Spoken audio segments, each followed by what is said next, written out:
হতাশাগ্রস্ত হয়ে বান্দা যখন কাঁদতে থাকে আর ডাকতে থাকে, ইয়া আল্লাহ, ইয়া রহমান, ইয়া রহিম, ইয়া হাইয়ু, ইয়া কাইয়ুম।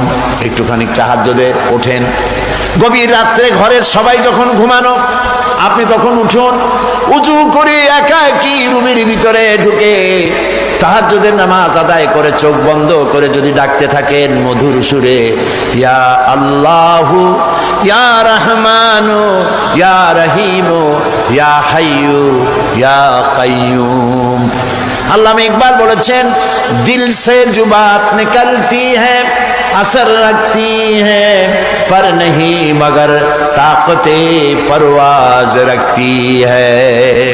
দিল থেকে যে কথা উচ্চারিত হয়, মুখের কথা আর মনের কথা ভিন্ন রকম।